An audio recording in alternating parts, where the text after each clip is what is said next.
한국 미술사의 가장 중요한 테마가 금강산이었는데 분단 이후에 아무도 안 그리고 있거든요. 지금 이 시점에서 금강산을 다시 현대미술로 불러내야 되겠다. 금강산은 휴전선이라는 아리랑 고개를 넘어서 있는 아름다운 우리의 역사다.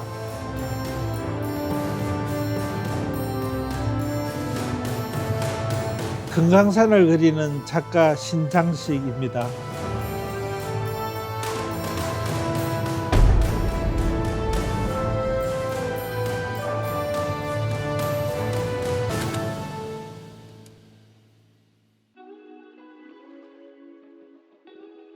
선생님 안녕하세요. 아이고 안녕하세요. 네. 반갑습니다. 네. 이렇게 여기까지 찾아주셔서 고맙습니다. 아유, 아니 멀리서도 여기가 예사롭지 않은데 선생님 예. 작업실이었네. 작업실 집을 지을 때 네네. 넝쿨을 심으려고 계획을 했었습니다. 그래서 작업실과 집이니까 네네. 구조는 단순하게 하고 네네네. 외벽에는 노출 콘크리트 위에 아무 장식을 안 했죠. 근데 이게 한 10년 지나면서 이렇게 아름답게 잘 커가지고 그럼 주로 신 지는 얼마나 된 거예요, 여기? 거의 30년 다 돼가죠. 어쩐지 이게 단시간에 될 수가 없는데 네. 지금이 제일 멋있을 때입니다. 아, 이렇게 잘 푸른 맞춰왔네요. 기운이. 네. 아유, 예. 너무 좋아요. 안에도 너무 궁금하네요. 예, 그러시죠. 들어가시죠. 네네네네.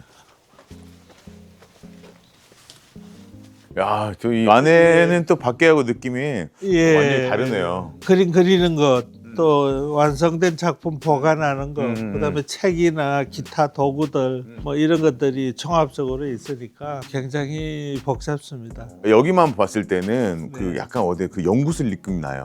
예. 저 안에 들어가면 또 이것저것 또 많을 것 같은 느낌. 예. 주로 해하니까 이 장을 제가 나무로 다 짰습니다. 네네네네. 짜서 목록이 있습니다. 네네네. 그다음에 장부도 있고 그래서 네네. 이 안에 찾을 수 있게 그렇게 해놨습니다. 이거는 제 작업실은 프레스기가 있죠. 오, 이렇게. 근데 꽤 오래된 것 같아요. 예, 오래됐습니다. 네. 이게 90년대 초에 장만했던 와. 거죠. 저는 목판을 하니까 음. 이 원래 철 베드인데 나무로 베드를 제가 만들었어요. 따로 예. 직접, 그렇지 이게 원래 다 예. 철에 있는데. 철 베드가 필요 없으니까 더 길게 크게 여기에 맞춰가지고 작은 판화 작품을 이걸로 찍고 있습니다. 근데 야 이게 예. 40년의 손때가 예. 예. 그리고 진짜 달라. 보통 이렇게 동그랗잖아요. 예, 예.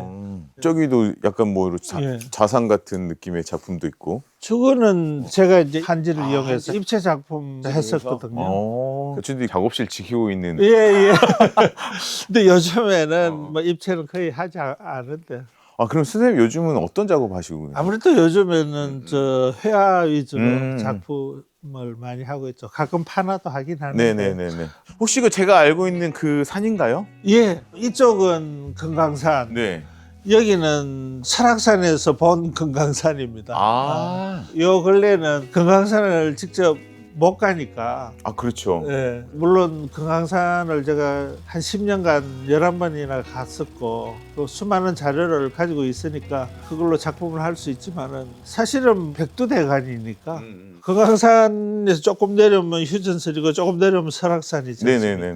그러니까 설악산에서 금강산까지 백두대간의 맥은 다 통하고 있는 거죠. 소청 전망대에서 보면 위에 저기가 금강산입니다.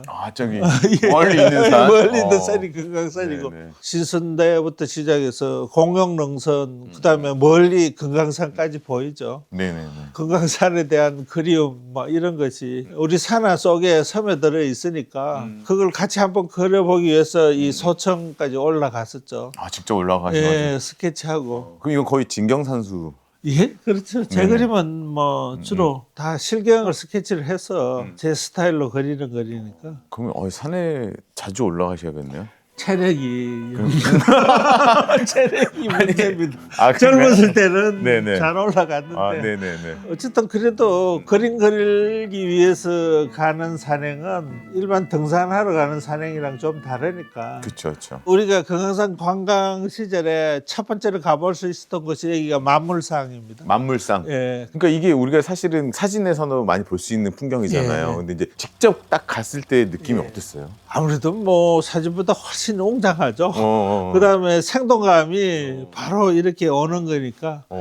근데 저는 뭐 이 금강산을 뭐 이상화해서 완전히 별 세계에 있는 그런 거라고 처음에 인식이 그랬었는데 실제 가보니까 이게 역시 우리 산하다. 그러면은 그 금강산의 그 전시를 그 전에는 아직 못 보고 이제 자료로서 그렇죠. 자료로 연구해서 뭐 조선시대 겸재 선생님 그림부터 민화나 소정 선생 그림까지 연구해서 93년에 아마 표화랑에서 금강산 특별전을 열었었습니다. 저 나름대로 금강산 그림을 새롭게 그려본 겁니다. 어떻게 보면 약간 우리 동양에 보면 관념삼수. 예, 관념산수죠. 예. 근데 이제 98년에 정주영 씨가 소 1000마리 이북에 몰고 가면서 금강산 관광이 실제 시작이 됐지 않습니까? 네네네. 첫 번째가 금강호를 타고 동해항에서 북한 장전항으로 한 1000여 명 정도가 첫 번째 답사를 갔었죠. 저도 그때 참여를 했었습니다. 첫 번째 답사 때. 어떻게 보면 사실은 그 금강산을 보기 전에 먼저 작업을 하신 거잖아요. 네. 근데 이제 딱 가서 직접 봤잖아요. 그럼 아무래도 좀 전체적인 그 그림 스타일이 조금씩 바뀌지 않나요? 아무래도 그렇죠. 금강산을 가기 전에는 자료와 이런 것을 가지고 연구를 해서 그림을 그렸다 그런다. 실제 가서는 수많은 스케치를 했으니까 그 스케치가 더 우선이 되었죠. 그래서 훨씬 더 진경산수에 가까워진 거죠. 더 사실적으로. 훨씬 사실적으로. 그래서 그 전에 표현적인 뿌리기 같은 게 사실적으로 그리다 보니까 잔잔해졌어요. 없어진 건 아니고. 그렇지. 여기도 막 붉은 색을 뿌리고 하는데 훨씬 잔잔하게 변했다고 그럴까요? 그러니까 예전에 사실 어떻게 보면 선생님의 관념적인 산수를 그릴 때는 선생님 감정들이 더 들어오잖아. 훨씬 더 그러니까 그런 더 강하게 그렇죠. 들어갔었죠. 근데 이제 실경을 딱 보다 보면 감정을 자연스럽게 싹 살아들고 이 느낌들이 오는 거니까. 그 감정과 이 형상이 만나서 이거 좀 약간 잔잔하게 됐어요. 아무래도 사실적으로 가면 표현적인 요소가 좀 줄어들게 될 수밖에 없죠. 뭐 컬러는 더 화려하게 된 것 같고. 그다음에 실경 스케치를 가는 게 중요한 게 뭔가 하면 실제 볼 때는 그 한 대상만 보는 게 아니라 그 전체를 보는 거거든요. 그 뒤와 옆과 바람과 냄새와 뭐 이런 것이 종합적으로 같이 느껴지기 때문에 오감을 다 쓰는. 그럼요. 그러니까 이 산봉우리 하나가 아니라 그 전체의 구조 속에서 이 봉우리가 어떻다는 걸 알게 되버리죠. 그렇죠. 입체적으로. 사진 보고는 그런 건 모릅니다. 알 수가 없습니다.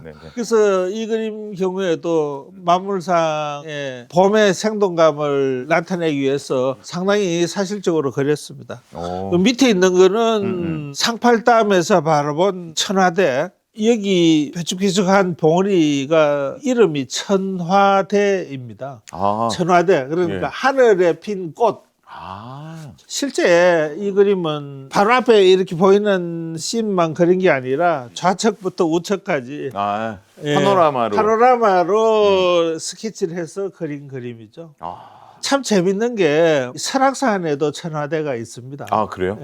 공릉선 아래쪽에 그 삐죽한 바위들의 모습이 금강산 천화대랑 비견할 만하다 이렇게 해서 그 이름도 뭐 금강산 천화대를 참고해서 지었다고 그러더라고요. 그래서 그 웅장한 모습을 어떻게든 담아 보려고 애를 쓴 작품이죠. 근데 색감도 그렇지만 이런 지금 이 느낌 자체가 상당히 좀 독특해요. 제 작업은 이제 캔버스 위에 이렇게 질감이 보이시죠? 이 한지를 한 겁니다. 한지 원료를 가지고 캔버스 위에 두드려서 편 다음에 물을 빼서 말리면 자연스러운 이런 질감이 생깁니다. 그래서 한지 위에 그림을 그리는 거니까 물감도 오일 컬러, 유화 물감은 안 어울리죠, 저기에. 그래서 아크릴 컬러, 수용성인 아크릴 컬러를 사용해서 그 위에 그려주고. 그래서 그런가 약간 느낌이 분명히 이거는 재료가 내가 봤을 때는 서양화 재료인데 예. 약간 동양적인 느낌이 났던 예, 이유가 예. 어떻게 보면 약간 그 밑으로 스며드는 거잖아요. 그렇죠, 그렇죠. 제 그림 내용 자체가 뭐 금강산이고 이러니까 동양적일 수밖에 없죠. 그리고 그러니까 사실 어떻게 보면 동양적인 느낌이 나지만 예. 터치나 이런 건 약간 서양적이잖아요. 예, 예. 색감도 그렇고 그래서 더 이게 약간 뭐래 저는 좀 더 생동감 있게 느껴져요. 예, 진짜 감사합니다. 실질적으로 내가 그러니까 저는 여기를 안 가봤지만 예. 진짜 제가 현재 앞에 있는 느낌 이런 또 예. 질감 때문에 더 그런 것 같아요. 예, 아무래도 그냥 매끈한 그런 것보다는 자연스러운 질감이 우리 산하의 풍경이랑 이미지랑 어울리니까. 아, 그다음에 이제 이 그림에 보면 컬러가 실제 보는 것보다는 훨씬 더 과장돼 있거든요. 네네네. 그래서 우리 산하를 그리는 거니까 철저하게 여기는 오방색으로 그려져 있어요. 아, 어두운 부분의 형태를 잡을 때는 청색이죠. 네네네. 저는 우리 산하의 독특한 그런 느낌을 오방색에 결합을 해서 청색으로 바탕을 줬었습니다. 그다음에 노랑, 빨강, 파랑 세 가지가 이 어울리면서 이 산의 모습을 드러내고 있습니다. 물론 뭐 거기에 녹색도 들어가고 하지만은 기본적으로 그 오방색의 색조를 가지고 더 강조하면서 표현을 했다 이렇게 볼 수 그러니까 있습니다. 그래서 어쩐지 또 좀 더 우리가 더 단청 느낌이 더 많이 나는 것 같아요. 맞습니다. 예. 네. 우리 단청이 오방색으로 그려져 그러니까 있으니까. 우리 감성에는 훨씬 더 예, 익숙한 예. 감성이죠. 우리의 색채적 정서가 그대로 이 회화 안에서 구현됐다 이렇게 볼 수 있습니다.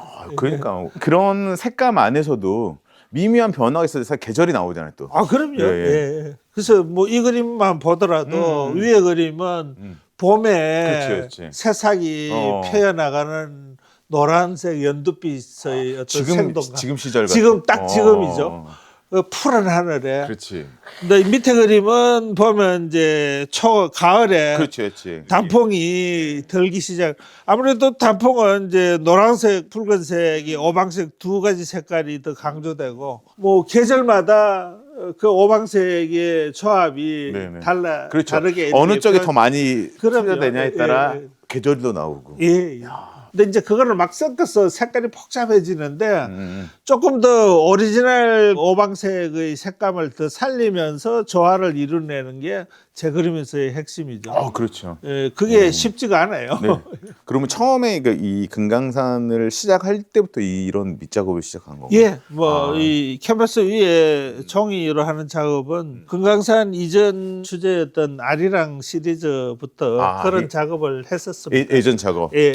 그래서 한지를 올리고 먹이나 아크릴 작업하는 게 제 기본 스타일이었었죠. 예. 어떻게 보면 사실 그러니까 주제가 이제 선생님 자체는 이제 전공은 서양을 했는데 예. 상당히 어떻게 보면 동양적인 그러니까 예. 그런 느낌들의 걸 많이 좀 했던 것 같아요.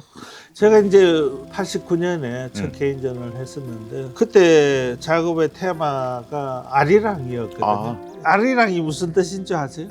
저는 그 아리랑 고개. 예, 맞습니다. 아리랑 고개야. 네네. 그 뜻이 뭐냐? 그 학설이 너무 많더라고요. 네.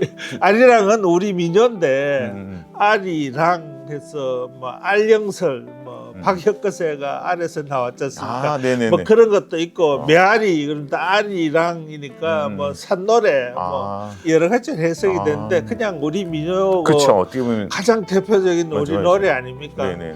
테마를 아리랑으로 한 거는 우리의 아름다움을 현대미술로 어떻게 하면 표현할 수 있을까?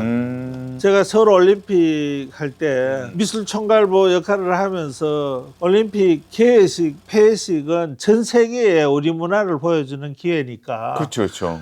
저런이 우리의 아름다움을 어떻게든 보여주자 해서 거기에 들어간 미술의 어떤 구체화하는 작업을 제가 총괄적으로 했기 때문에 예를 들자면 올림픽 폐회식의 마지막 작품이 안녕이라는 작품이 있습니다. 네네네. 거기에 이제 청사초롱을 흔들었거든요. 네네네네. 여기 포스터에 보면 여기 청사초롱이 나오지 않습니까? 이게 이제 이거 약간 기억나는 것 같아요. 예. 폐식에 이 초롱을 흔들었는데 네네네. 그 모습이 하도 아름다워서 제가 목판화로 제작한 작품입니다. 그 이게. 느낌으로. 근데 이 작품이 대한민국 미술대전에서 대상을 받았어요. 대상 받을 수밖에 없겠네. 그러니까 어떻게 보면 사실 지금으로 하면 그 예. 퍼포먼스를 예. 회화로 이렇게 딱 하신. 그렇죠. 이제 네. 뭐 어쨌든 그 일을 하면서 너무 감격적이었어요. 그러니까 작품으로 저절로 나온 거죠. 아니 그런 선생님을 제가 만나도 또 이거 아닙니다. 이거 아닙니다. 야, 아니 왜냐면 예. 사실은 그 우리 88년 올림픽은 예. 우리나라에 상당히 어떻게 보면 대단한 사건이잖아요. 예. 사실 어떻게 보면 우리나라가 지금 이렇게 선진국으로 갈 수 있는 발판, 교도부일 수 예. 있는데 그 상황에서 전 세계인한테 한국을 알렸다는 거. 그래서 거기에 뭐 한 역할을 했다는 게 저도 굉장히 보람 있게 생각하고 우리의 아름다움이 가진 것을 어떻게 하면 현대미술로 더 구현할 수 있을까 그 생각이 많이 깊어졌죠. 그 뭐 청사초롱 작품뿐만 아니라 촛불 작품이라든지 또 여러 종류의 작품들이 나오게 됩니다. 아, 이게 그 촛불 작업. 예, 그렇죠. 뭐 청사차령이 모이듯이 촛불이 모여 있는. 어떻게 보면 사실 촛불 집회 온전해요.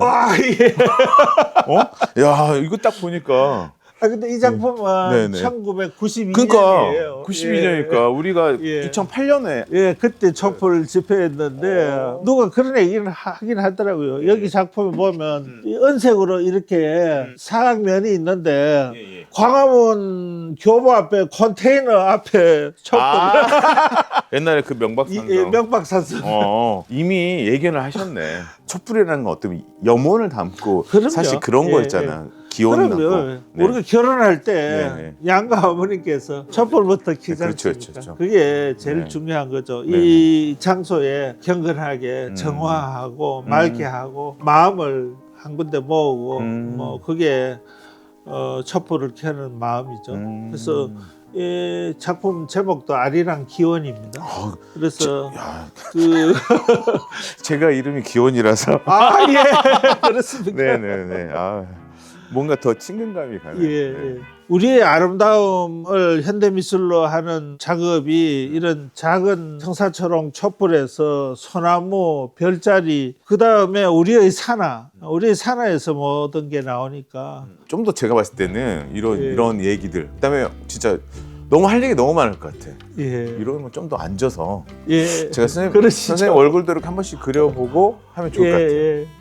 크나큰 이슈가 하나 있었잖아요. 네. 어떻게 보면 사실 우리가 2018년도 그 역사적인 그 남북 정상회담. 그 회담에 뒤에 있는 그림이 쓴 작품이었잖아요. 그 그림이